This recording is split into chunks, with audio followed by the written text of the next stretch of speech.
Olá, sejam todos muito bem-vindos. No dia 3 de junho de 2020, o austríaco Klaus Schwab, fundador e presidente do Fórum Econômico Mundial de Davos, através de um vídeo anunciou o tema anual para 2021, o The Great Reset. The COVID-19 crisis has shown us that our old systems are not fit anymore for the 21st century.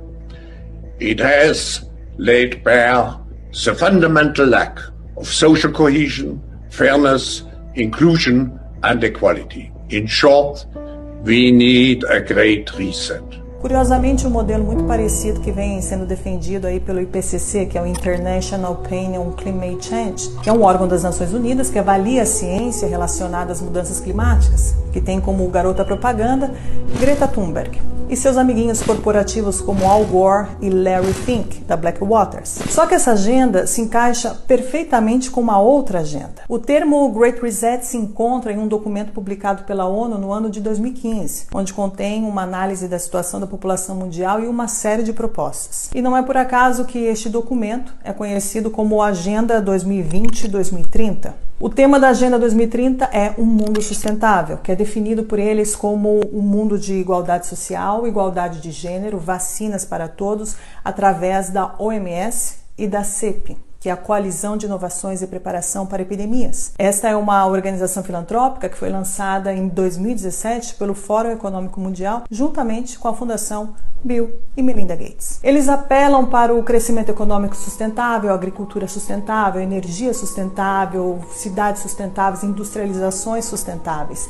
Fica claro que é uma reorganização da riqueza mundial, criando o capitalismo sustentável. Essa mudança precisa ser apoiada por um processo de digitalização global. As novas infraestruturas do 5G farão exatamente isso, facilitando a gestão do enorme tráfego de dados que se tornará aí o petróleo do século XXI. O sistema financeiro será transferido para o Ether e será administrado por um sistema híbrido composto por bancos centrais e empresas privadas capazes de cunhar suas próprias criptomoedas, como o projeto Libra anunciado por Mark Zuckerberg. As pessoas que estão lidando com o reset mundial são as mesmas que criaram o problema. O problema deste sistema perverso é que os cidadãos não servem mais para nada. O objetivo das grandes corporações financeiras é estrangular a economia atual e em seguida apropriá-la aí com preços ridiculamente baixos. O verdadeiro poder que governa todo o planeta Terra, mantendo as pessoas dominadas e os governos sob controle, é o poder financeiro, na base das leis ou muitas vezes na ausência delas. Um dos projetos favoritos de Schwab é a Quarta Revolução Industrial para apoiar o bem público, especialmente abordando os desafios sociais e de saúde, incluindo aí a biotecnologia de edição de genes, a telecomunicação do 5G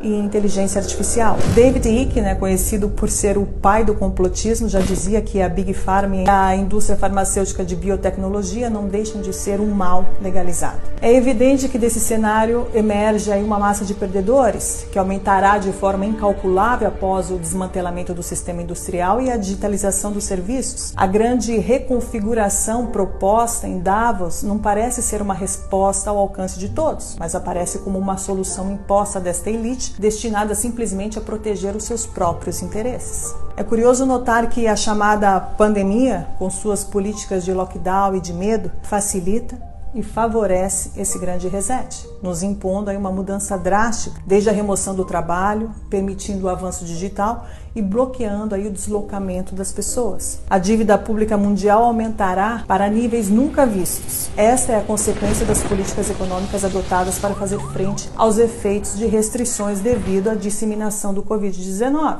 Os bancos centrais estão injetando grandes quantidades de dinheiro no sistema. Essa ação extraordinária dos bancos centrais está revelando outro grande pressuposto, ou seja, a disponibilidade de dinheiro em circulação não depende de conjunções astrais devido ao acaso, mas depende exclusivamente das escolhas dos políticos.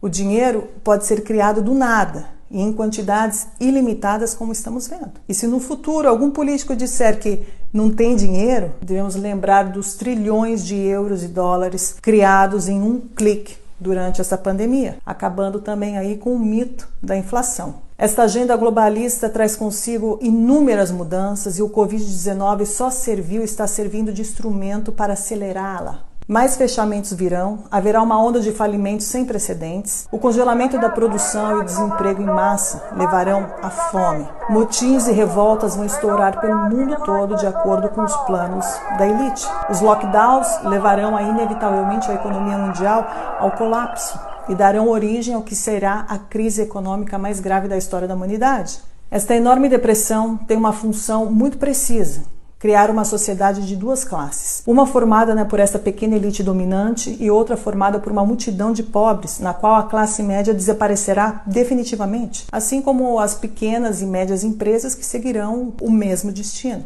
As grandes corporações terão todo o mercado em suas mãos.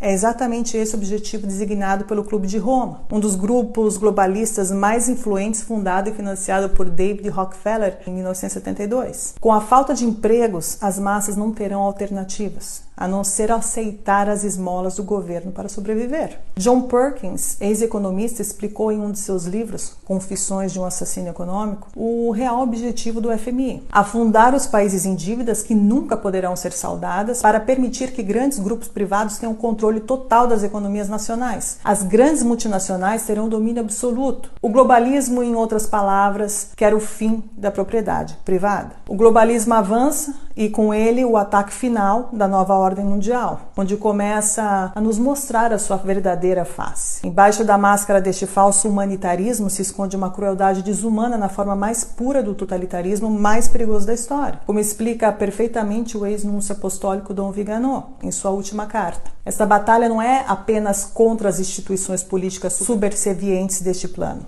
São as próprias palavras de São Paulo em sua carta aos Efésios que explicam o verdadeiro significado desse conflito. Nossa batalha, na verdade, não é contra criaturas feitas de sangue e de carne, mas contra os principados e poderes, contra os governantes deste mundo de trevas, contra os espíritos malignos que vivem nas regiões celestiais. São horas decisivas para o destino da humanidade e do mundo, e esta é a batalha que eu, você e toda a humanidade se encontra neste exato momento.